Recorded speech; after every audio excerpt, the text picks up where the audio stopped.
Linear equations इन two variables. इस chapter में exercise 4.3 में फर्स्ट 4 क्वेश्चंस तुम कह चुके। तो एक्सरसाइज 4.3 और स्टार्ट करेंगे क्वेश्चन नंबर 5 से। क्वेश्चन नंबर 5 यहाँ पे क्या कहना है, देखो क्वेश्चन नंबर 5 को पढ़ो। From the choices given below, कुछ चॉइस दी हुई है नीचे क्वेश्चन में।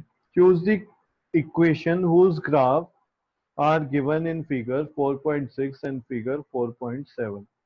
तो तुम यहाँ पे देखोगे दो ग्राफ दिए हैं, एक को बोलना है वो फिगर 4.6 और दूसरे को 4.7। और यहाँ पे कुछ इस तरीके से तुम्हें लिखा भी हुआ है, ठीक है, फिगर 4.6। ये इस यहाँ पे देख रहे हो फिगर 4 फिगर यस 4.7, इसी सर। तरीके से 4 फिगर 4.6। तो 4.6 ये इधर नीचे। तो यहाँ पे जो फिगर दी है इसके में ये इक्वेशन दे दी इसके लिए। तो कितनी इक्वेशन है? 4 इक्वेशन। तो यहाँ पे ये पता करना है इन चारों इक्वेशन में से ये जो फिगर दी हुई है इसकी कौन सी इक्वेशन है। समझ रहे हो, इसकी कौन सी इक्वेशन है। तो यहाँ पे अगर तुम डायग्राम देखो, एक बार मैं फिगर बना देता हूँ। 4.6 करेंगे, 4.7 तुम खुद से कर लेना। मैं 4.6 फिगर यहाँ पे ड्रॉ कर रहा हूँ।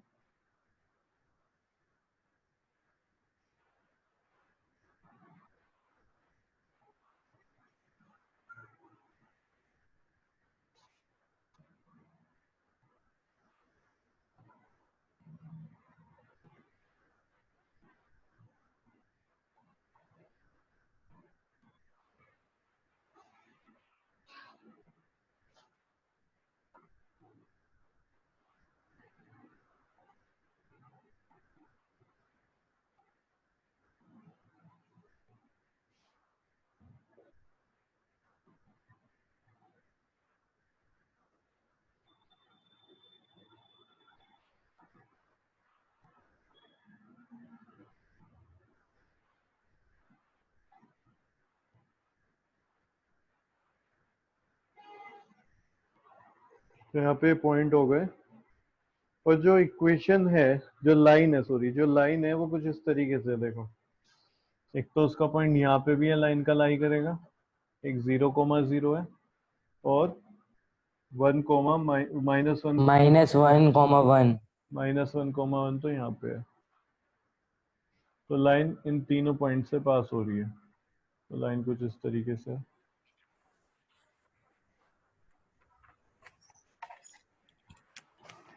तीनों पॉइंट है, इनके कोऑर्डिनेट्स लिख लेते हैं। ये 1, -1, 0,0 और यहाँ पे -1,1। ठीक है। यहाँ पे कुछ इक्वेशंस दी हैं, इनमें से बतानी है कि ये इस लाइन की इक्वेशन कौन सी है। तो फर्स्ट में दिया हुआ है y is equals to x। Second में दिया हुआ है x plus y is equals to 0। Third है y is equals to 2x। और फोर है यहाँ पे 2 + 3y is equals to 7x।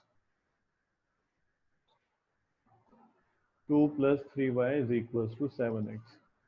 अब ये बताओ, इक्वेशन की को अगर मैं ग्राफ पे बनाता हूँ, ठीक है, linear equation in two variables को अगर मैं ग्राफ पे बनाता हूँ तो उसका जो ग्राफ बनता है वो एक स्ट्रेट लाइन बनती है, जैसे कि ये। यानी यहाँ पे सबकी सब linear equation in two variable है, तो ये किसी का भी ग्राफ हो सकता है क्योंकि एक स्ट्रेट लाइन है। अब किसी का हो सकता है, जरूरी थोड़ी इसी का हो। इसका क्या पता यहाँ से लाइन जा रही हो या ऐसे लाइन जा रही हो। तो हमें ये यहाँ पे फाइंड करना है कि ये जो 4 इक्वेशंस दी हुई हैं, इन 4 इक्वेशंस में से ये जो ग्राफ है ये किसका है। तो ये जो ग्राफ है ये उस इक्वेशन का होगा जो इक्वेशन इसको सेटिस्फाई कर दे।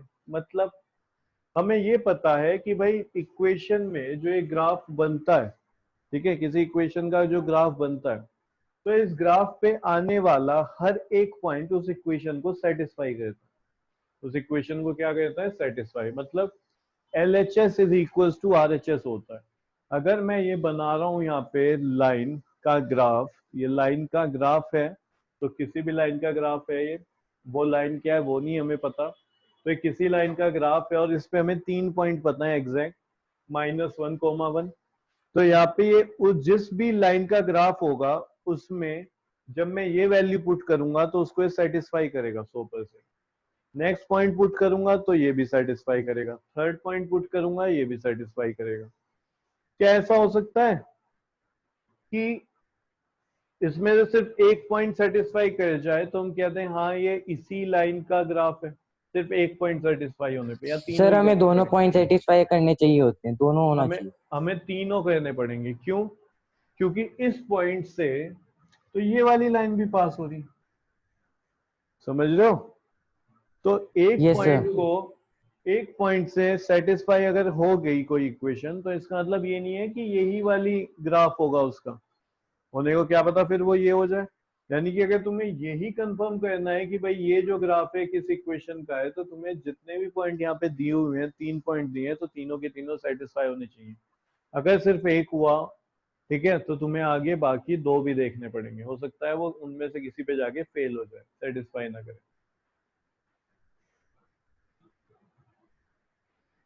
तो यहाँ पे मैं क्या कर रहा हूँ, फर्स्ट पार्ट इसका देख रहा हूँ, क्या फर्स्ट वाला है y is equals to x, इस पे मैं चेक कर रहा हूँ। तो मैं यहाँ पे कह रहा हूँ पॉइंट है -1, 1, ये पॉइंट ले लिया, तो यहाँ पे मैं लिखूंगा putting x is equals to -1 and y is equals to 1। x कितना है? -1 और y 1 है।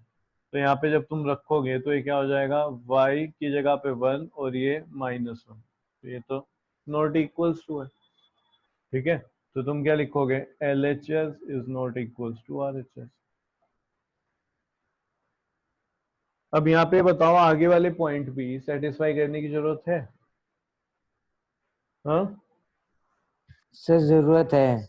नहीं जरूरत है। जब एक पे ये फेल हो गया है, यानी कि ये जो इक्वेशन है ये इस पॉइंट से तो पास ही नहीं हो रही, इससे नहीं हो रही, तो फिर ये तो इसका ग्राफ हो ही नहीं सकता, क्योंकि ये तो इससे पास हो रहा है, ठीक है। अगर वो फेल हो गया तो वहीं पे रुक जाओगे, और अगर एक पे पास हो गया तो फिर अगले पे जाओगे, अगले पे भी पास हो गया तो थर्ड पे जाओगे, और अगर किसी पे भी फेल हो गया तो उससे आगे जाने की जरूरत नहीं है, क्योंकि अब ये इसका जो ग्राफ है, ठीक है, ये जो लाइन है इसका ग्राफ ये नहीं है, ठीक है।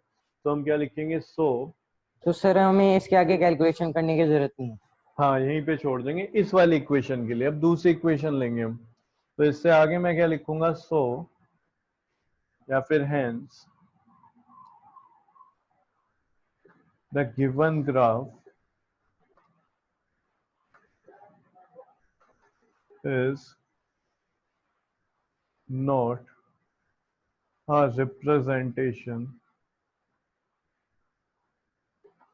is not a representation the given graph is not a representation of equation y is equals to x, hence the given graph is not a representation of equation y is equals to x। तो ये जो graph है ये y is equals to x जो equation है उसका representation नहीं है।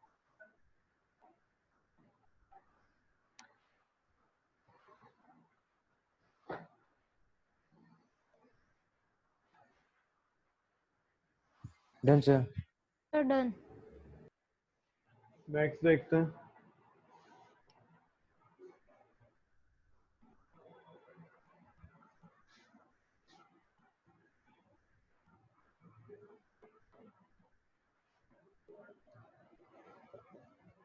x plus y is equals to 0। तो एक पॉइंट ले लेता हूं मैं, और पॉइंट क्या लिया मैंने, -1, 1, पुटिंग सर पुटिंग स्टार्ट हमेशा ऊपर से ही होगा। कहीं से भी कर सकते हो, ऐसा कुछ नहीं है। इन पॉइंट्स में ये पॉइंट ले ले पहले, ये ले ले, ये ले ले, उन इक्वेशन में भी कोई भी इक्वेशन भी चेक कर लो पहले। तो putting x is equals to -1 and y is equals to 1, तो ये पॉइंट लिया, इसके अकॉर्डिंग ये हो गया। तो मैं लिखूंगा यहाँ पे LHS, LHS क्या हो गया जी, x प्लस वाई है यहाँ पे, x प्लस वाई, तो x प्लस वाई के प्लेस में -1 + 1, तो यानी कि 0, जो कि किसके इक्वल है, RHS के। तो LHS इज RHS इक्वल्स की। टू RHS, ठीक है। तो ये पहला पॉइंट तो सेटिस्फाई हो रहा है, बाकी और पॉइंट भी देखते हैं इसके। तीनों ही पॉइंट सेटिस्फाई हो जाएंगे इस पे, तो कुछ सोच के देखो। Yes sir.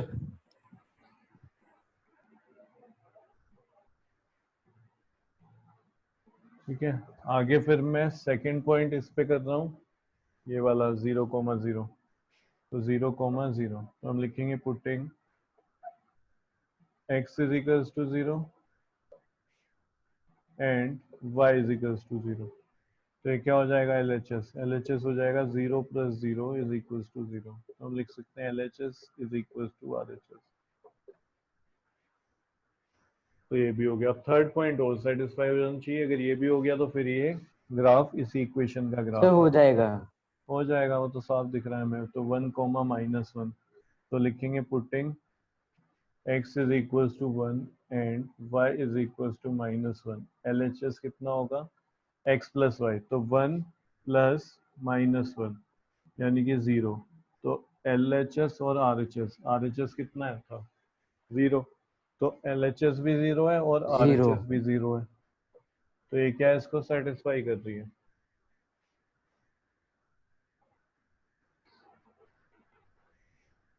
तो यहाँ पे हम क्या लिखेंगे, हेंस, ऐसे लिखो, since every point of graph satisfy the equation x plus y is equals to 0, so x plus y is equals to 0। ठीक है, so the given है ग्राफ, ऐसे लिखो, so the given graph is a representation of x plus y is equals to 0। तो ये किसका representation है, graph x plus y is equal to 0 इस इक्वेशन का रिप्रेजेंटेशन है। क्योंकि जितने भी इस पे पॉइंट हैं, 3 पॉइंट हमें साफ साफ दिख रहे हैं, वो तीनों पॉइंट इसको सेटिस्फाई करता है। तो यहाँ पे क्या होता है, जब ये हमें पता चल गया है तो बस आंसर यहाँ तक हो जाएगा, आगे फिर चेक भी करने की जरूरत नहीं है। हाँ, अगर तुम्हारे स्कूल में आगे वाले भी इक्वेशन को सेटिस्फाई करा रखे हैं, दिखाना है, तो फिर उस तरीके से वहां पे कर देना। वैसे तो जब हमें एक लाइन सर ये पता पूरा चली गई, क्वेश्चन आएगा पेपर में, ये पॉइंट्स? इसको ना अलग तरीके से दे सकते हैं तुम्हें, 4 इक्वेशन ना देके 2 सर क्योंकि ये इक्वेशन। बहुत बड़ा क्वेश्चन है ना सर। मैं वही कह रहा हूँ, ये ग्राफ दे देंगे तुम्हें, है ना, ग्राफ दे देंगे और एक इक्वेशन दे देंगे और कहेंगे बताओ ये ग्राफ इस इक्वेशन को सेटिस्फाई कर रहा है कि नहीं। तो तुम तीनों पॉइंट डाल के देख लेना, अगर तीनों पॉइंट सही आ गए तो तुम कहोगे हाँ कर रहा है, नहीं आए तो तुम कह दोगे नहीं कर रहा है। तो वहां पे इस तरीके से आ जाता है, अगर देना होगा टीचर को। ठीक है, ओके अब सर। तुम क्या करोगे, इसका जो यस सेकंड सर। वाला पार्ट है, यानी कि ये एक्सरसाइज फिगर 4.7 वाला, तो यहाँ पे भी 4 इक्वेशंस हैं। तो जैसे ये करी है इसी तरीके से उनको भी देखना कि भाई सेटिस्फाई हो रहा है कि नहीं। तो तुम्हारा होमवर्क है।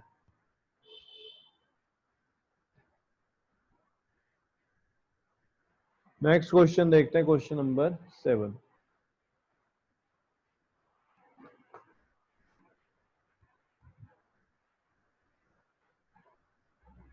सॉरी, क्वेश्चन नंबर 6 भी तो है अभी।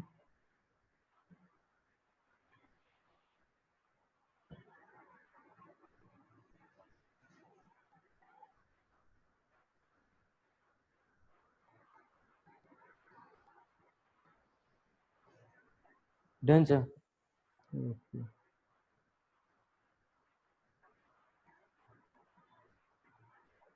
Sir done.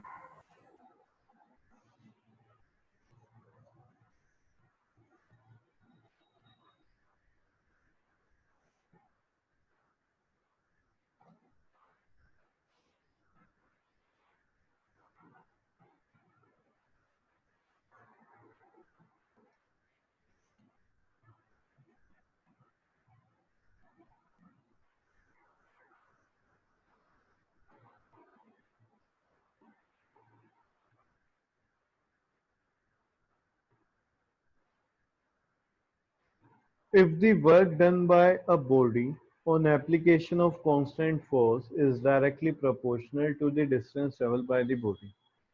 क्या कह रहे हैं, देखो यहाँ पे ये कह रहे हैं work done by a body, ठीक है, किसी बॉडी पे वर्क हो रहा है, ठीक है, कैसे वर्क होता है, देखो मानो कि कोई बॉडी है, यही है, ठीक है, ये यहाँ पे रखा हुआ था मार्कर, इस तरीके से रखा हुआ है, मैं इस पे फोर्स लगा रहा हूँ, मैंने इसको फोर्स लगा दी, तो ये क्या करेगा, मूव करने लगेगा। अगर मैं इसको टच ही नहीं कर रहा तो क्या ये मूव करेगा, अपनी पोजीशन चेंज करेगा, खुद बताओ। No sir. यानी कि किसी भी बॉडी में डिस्टेंस कवर वो तभी करता है, डिस्टेंस ट्रेवल कभी तभी करता है, या हम बोले जब उस पे फोर्स डिस्प्लेसमेंट लगे उसमें हो। तभी होता है जब उस पर एक फोर्स लग रही है, जब क्या लग रही है, उस पर फोर्स लग रही है। तो जब किसी बॉडी पे फोर्स लग जाती है तो वो डिस्टेंस ट्रेवल करता है या डिस्प्लेसमेंट होता है उस बॉडी में, तभी हम बोलते हैं कि वर्क डन हो गया। क्या हो गया, वर्क हो गया कुछ ना कुछ, ठीक है। तुम्हें भाई ये उठा के उधर रखना था, मैंने कहा कि वर्क डन। मार्कर दे दो, तो तुम गए, तुमने इस मार्कर को यहाँ से उठाया लेके आ गए तुम, तो तुमने फोर्स लगाई और इसको डिस्प्लेसमेंट किया, तो क्या हो गया, वर्क हो गया। तुमने मुझे ला के दे दिया, काम कर दिया तुमने, तो यही तो क्या है, वर्क है। तो यहाँ पे ये कह रहे हैं, if the work done by a body on appliance of constant force is directly proportional to the distance traveled by the body। अभी लिखना मत, ये कह रहे हैं कि भाई जो वर्क डन है ना वो डायरेक्टली प्रोपोर्शनल है, मतलब अभी लिखना मत, यहाँ पे ऊपर भी कुछ लिखना है मुझे। जो वर्क है, वर्क डन, वो डायरेक्टली प्रोपोर्शनल है किसके, डिस्टेंस ट्रेवल, ठीक है, डिस्टेंस ट्रेवल के, डिस्टेंस ट्रेवल के, ये ट्रेवल ही लिखो सर, कि क्या है, डायरेक्टली प्रोपोर्शनल, मतलब जितना ज्यादा डिस्टेंस होगा, जितना ज्यादा डिस्टेंस ट्रेवल किया होगा बॉडी ने, तो हम क्या बोलेंगे, उतना ही ज्यादा वर्क हुआ, उतना ही ज्यादा क्या हुआ, वर्क। तो डायरेक्टली प्रोपोर्शनैलिटी का मतलब ये है, डायरेक्टली प्रोपोर्शनैलिटी का मतलब ये हो गया कि जितना ज्यादा वर्क होगा यानी उतना ज्यादा डिस्टेंस चला होगा, या तुम बोलो जितना ज्यादा डिस्टेंस चलेगा उतना ज्यादा वर्क होगा। यानी कि अगर ये चीज इंक्रीज होती है तो ये भी इंक्रीज हो जाएगा, ये अगर डिक्रीज होता है तो ये भी डिक्रीज हो जाएगा। मैं कह रहा हूँ एक बॉडी यहाँ पे रखी हुई थी, सिर्फ यहाँ तक गई, तो वर्क क्या है, कुछ ना कुछ वर्क होगा। मैंने कहा ये बॉडी यहाँ रखी हुई थी, अब यहाँ पे चली गई, तो वर्क क्या हो गया, इंक्रीज हो गया इस केस में, क्यों, क्योंकि डिस्टेंस ट्रेवल ज्यादा हुआ। तो ये कह रहे हैं कि जब किसी बॉडी पे फोर्स अप्लाइड होती है, क्या अप्लाई होती है, फोर्स, एक कांस्टेंट फोर्स, फोर्स। ठीक है, कैसी फोर्स, कांस्टेंट फोर्स, यानी फोर्स चेंज नहीं हो रही, हम एक ही कोई फोर्स लगा रहे हैं, इस तरीके से पुश कर रहे हैं तो बस ऐसे ही कर रहे हैं, यानी कि बीच में हमने ऐसे तेज कर दिया या फिर धीरे कर दिया, तो एक कांस्टेंट फोर्स हम अप्लाई कर रहे हैं किसी बॉडी पे, तो वो डिस्टेंस ट्रेवल करती है। तो जो वर्क होता है वो वर्क यहाँ पे डायरेक्टली प्रोपोर्शनल होता है उस डिस्टेंस ट्रेवल के, क्या होता है, उस डिस्टेंस ट्रेवल के डायरेक्टली प्रोपोर्शनल होता डायरेक्टली है। प्रोपोर्शनल होता है। सही हो गया ये इतना। हम्म, यस सर। Yes sir. ठीक है। तो यहाँ पे हम क्या लिखेंगे, देखो एक बार दोबारा से लाइन पढ़ लेते हैं। If the work done by a body, किसी बॉडी पे वर्क हो रहा है, on application of constant force, जब जब उस पे कांस्टेंट फोर्स लग रही है, is directly proportional to the distance travel by the body, तो जो वर्क होगा वो डायरेक्टली प्रोपोर्शनल है जितना वो डिस्टेंस ट्रेवल करेगी बॉडी। इसी चीज को, फॉर्म को एक्सप्रेस करना है equation, in equation, an equation in two variable, और फिर उसका ग्राफ भी बनाना है। क्या कह रहे, by taking the constant force as 5 unit, जो फोर्स है उसको, कांस्टेंट फोर्स को 5 यूनिट ले लेना, और इस ग्राफ को फिर, ग्राफ से फिर रीड कर, ये चलो आगे की बात है, इसको भी छोड़ देते हैं, अभी हम यही बात करते हैं कि भाई यहाँ पे तुम्हें क्या क्या दिया हुआ है, ठीक है, यहाँ पे तुम्हें क्या क्या दिया हुआ है।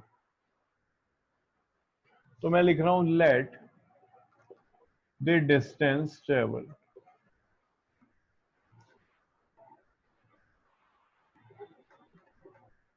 बी एक्स, जो डिस्टेंस ट्रेवल हो रहा है वो क्या है, कितना मान लिया मैंने, उस डिस्टेंस ट्रेवल को एक्स। मैंने मान लिया कि एक्स है वो, ठीक है, डिस्टेंस कितना चली body, x, and work done, और उस एक्स डिस्टेंस को कवर करने में जो वर्क हुआ है, and work done be, work done be y, और वर्क हो गया y। तो इसके according work done directly proportional है। वर्क डन कितना है y, तो y डायरेक्टली प्रोपोर्शनल हो y गया is x के। directly proportional to x. y is directly proportional to x। जब क्या होता है प्रोपोर्शनैलिटी का साइन हटाना होता है हमें, तो उसकी जगह साइन आ जाता तो है इज फिर हम इक्वल्स टू का। कांस्टेंट लगाते हैं। लेकिन हमें एक कांस्टेंट लेना होता है, ठीक है। तो हमने यहाँ पे कांस्टेंट ले यस लिया सर। के। कांस्टेंट क्या ले लिया है, के। तो ये एक तरीके से इक्वेशन बन गई हमारी। तो मैं लिख रहा हूँ यहाँ पे वेयर के इज अ कांस्टेंट। तो ये क्या है, के कांस्टेंट है। के क्या हो गया है, कांस्टेंट हो गया। वेयर के इज अ कांस्टेंट। कांस्टेंट। उन्होंने क्या बोला, यहाँ पे कांस्टेंट फोर्स लग रही है, यानी यहाँ पे कांस्टेंट क्या है, के। और वो क्या कह रहे हैं, ये कांस्टेंट क्या है, फोर्स। कांस्टेंट क्या है, वो कह रहे हैं कांस्टेंट फोर्स लग रही है। फोर्स हमारे अकॉर्डिंग कांस्टेंट कौन है, के, यानी के ही फोर्स है। के के प्लेस पे क्या लिख देंगे, फोर्स। और फोर्स कितनी दी है उन्होंने, 5 फोर्स यूनिट। 5 यूनिट। तो हम लिख रहे हैं if constant force is 5 units. अगर कांस्टेंट फोर्स कितनी है, 5 यूनिट्स, तो y is equals to 5x। तो इक्वेशन क्या बन जाएगी, y is equals to 5x।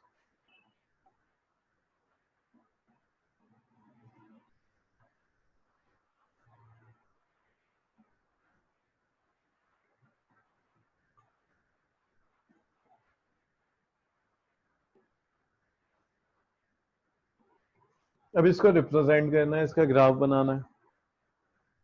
तो इसका ग्राफ बनाते हैं फिर।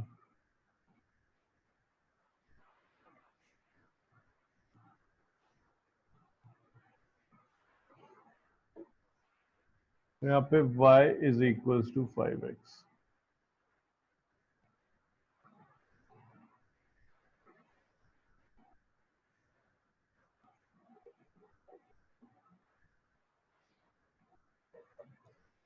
x की प्लेस पे 1 लो तो y की वैल्यू आ जाएगी 5। x के प्लेस पे 0 लो तो y की वैल्यू आ जाएगी 0। x के प्लेस पे 2 लो 0 तो y की वैल्यू आ गई, 10। कितनी आ गई, 10। अब इसको बनाते हैं ग्राफ पे, ठीक है।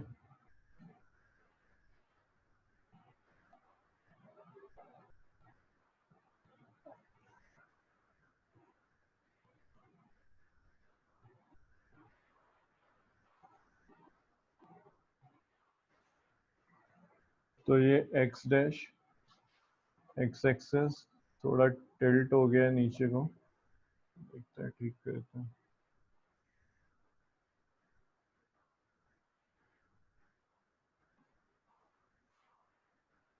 तो x पे तो मुझे 2 तक पॉइंट चाहिए मैक्सिमम, और y पे 10 तक। तो 1 2 3 4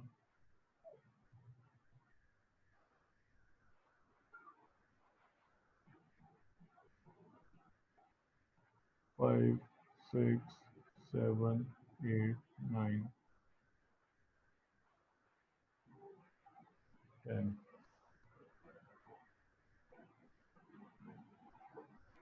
ये 10 तक पॉइंट हो गए। यहाँ पे भी कुछ बना देते हैं, 1 2 3 4 5 6।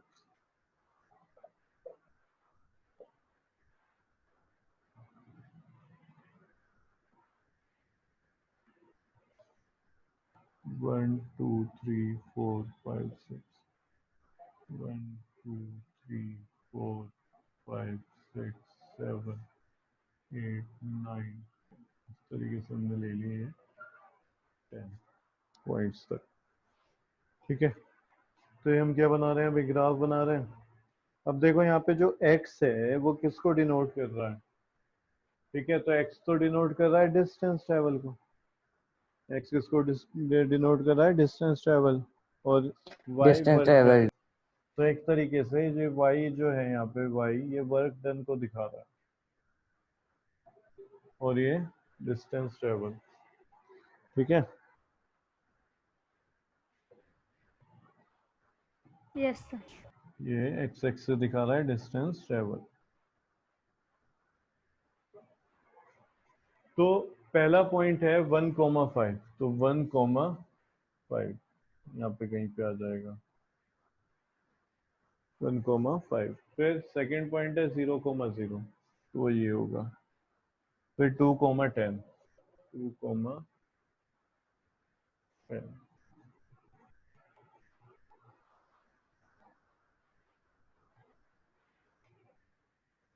ठीक है, थोड़ा सा इधर आएगा शायद पॉइंट। देख के बताओ सही लग रहा है? नो सर, नो सर, वो हाफ में आ गया।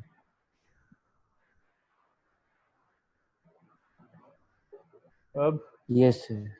तो ये पॉइंट हो गया 2,10।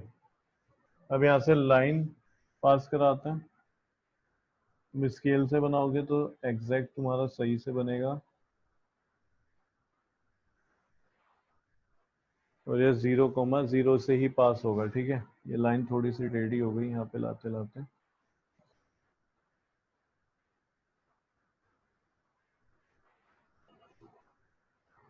तो क्या कहते हैं, हम एक तो पॉइंट्स लिखने होते हैं, हमें लिख देंगे, और एक लाइन भी लिखनी होती है। तो ये लाइन थी x और y फिर इज वो सर इक्वल्स वो टू इक्वेशन लिख देते हैं।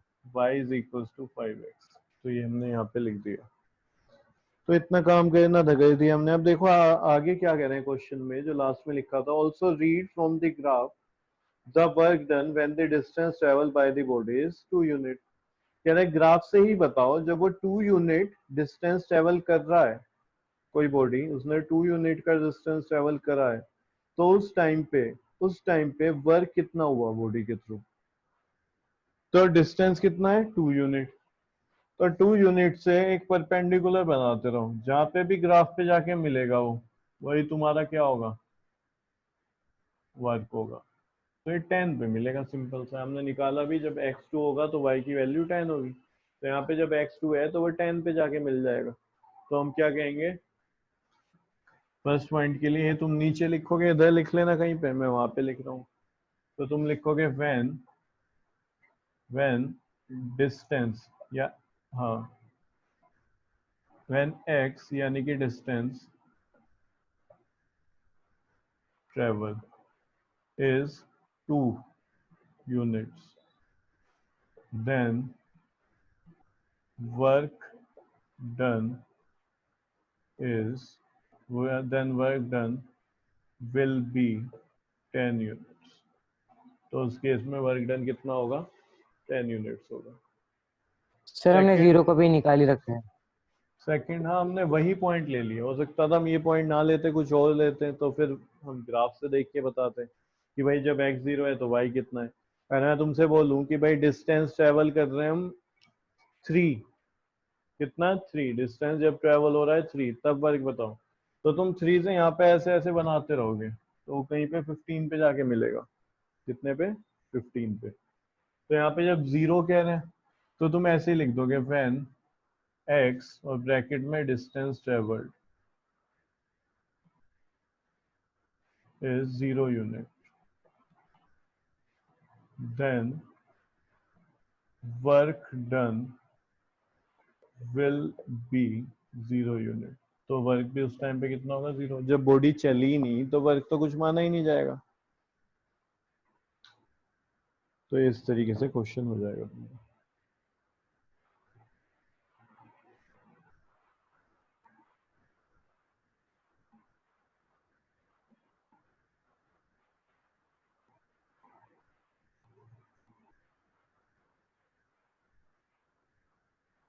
Done sir. ओके।